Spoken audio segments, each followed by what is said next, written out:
Hello and welcome to the Industry Week Book Club. I'm here today with Ashleigh Walters.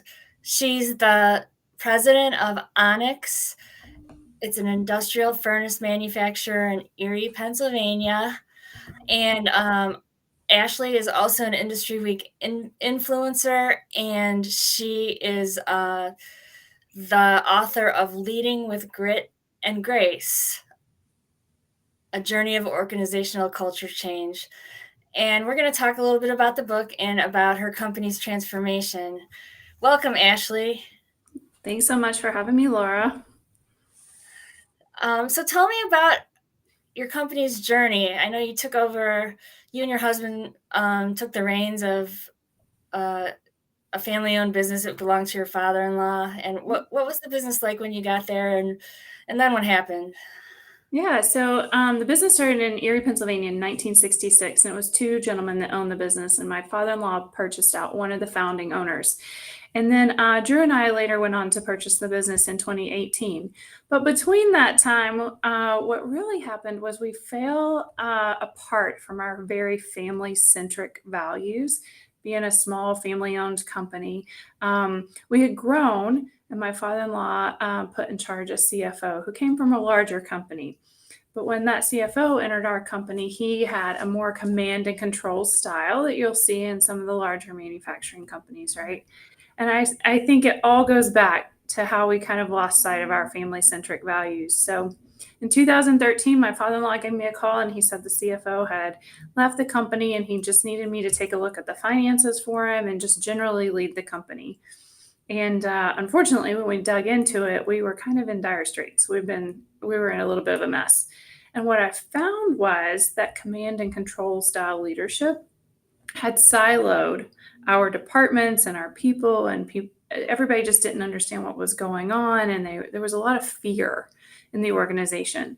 And so when I came aboard, I started asking curious questions. What frustrates you? What takes up most of your time?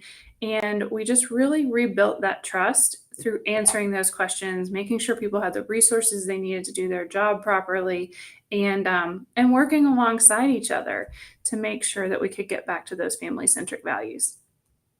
What kind of answers did they have, and then what was key to getting buy-in from employees to like follow your leadership? Yeah, so you can imagine if you've been led through fear or berated and belittled whenever you did speak, that you wouldn't want to answer the questions. So it was just really about I didn't know what was going on. I didn't know what the underlying issues were, and I really had to rely on those people that were closest to the problem to help me with the solutions. And so when they would tell me, I'm doing this report and I don't even think anybody's reading it, then we would go and see if anybody was reading it. And in fact, most times people aren't, right? Those reports get left behind. And so okay, just stop doing it. That's a waste of time. So just getting those wastes out of the organization, we used a lot of like lean tools to help us during this transformation. So one was value stream mapping. So remember I said, it's very siloed as a company and we weren't talking between the teams.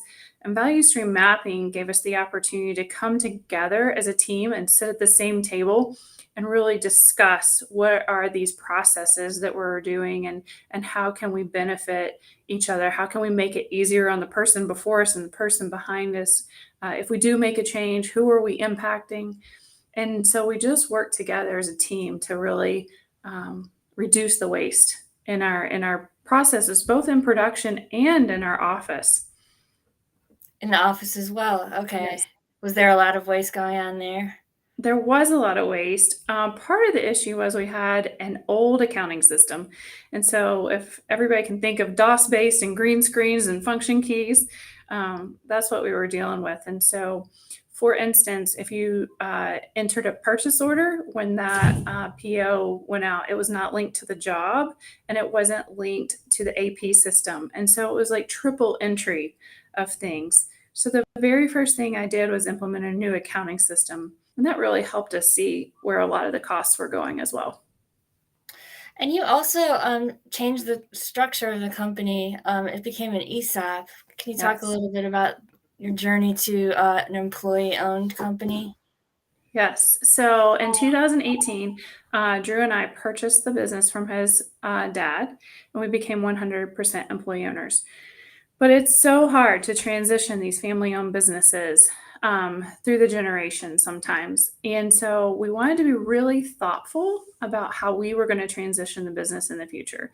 We're pretty young to be thinking about retirement, right? But when I heard about an ESOP, I just thought, man, that just makes so much sense to me. It's really about that family ownership reimagined because we truly do feel like our employees are our family too. And so I've learned about it in 2019. I just happened to be at an event sitting on a succession planning panel, and the keynote speaker was talking about ESOPs. And I went home and I told Drew, I said, I think this is it. I think this would be a great way to transition Onex. And he told me I was crazy. He said, there's no way that you understood how an ESOP works. And so we watched every YouTube video we could on it. And he said, you're actually right. He said, I do think it'll work. And so we went through the feasibility studies, and we even told our management team in March of 2020 what we were up to because we're a relatively small company. We didn't want any rumors flying that we were selling the business or anything. And I even had a video crew come in, and I told everybody that, they were helping me with the marketing efforts, and I was wanting to, humanize our brand. So when we finally got to announce that we were 100% employee owned, it was August of 2020, even though the transition had happened in July. Our summers are really busy. We're working on outages for all of our industrial furnace clients. And so in August, when everybody got home from summer outages, I, told them that we had sold the company, and I really hoped that they liked the new owners, and showed the video to them of all of them talking about how much they loved working for Onex. And so many tears were shed, and just it was a lot of joy. And they've gone on to create incredible value for themselves within this company. They never put in a dime of their own. They just show up and they work really hard and they do the best they can every day, and they get to see the value of the company increase in their accounts. Has that helped the company in other ways, like financially? Has that helped with or with productivity or with revenue, like just having Yeah, I think it helps in every aspect, honestly. I always say, like, we were a good company before, and we're just on our way to great. And there's no one thing that we're doing. I just think it's everybody putting in that extra effort that's just really making a compound, uh, effect within the company. That's great. What leadership lessons have you learned from this whole experience? Yeah, so number one, my dad told me when I graduated from Auburn University with my engineering degree, he goes, "That's great, but you don't know much." And I thought, gosh, that stings a little bit. I worked really hard for that degree. But he had worked as a back tender on a paper machine for 35 years in his career, and he knew what it was like to have management that didn't listen to him. And so he said, go to the place where the people are doing the work, the closest place. And he said, they have the solution to the problem that you're trying to solve. And so I've used that advice my entire career, and it hasn't failed me yet. That's great. What's ahead for you? I know you've been doing a lot of speaking, and I think you were in a MBA program. Yeah, so I think the best part of my job now is just getting to tell our story. And I was yesterday at PMA's MDA program, and it was just incredible to see these emerging leaders and how excited they are to be true leaders.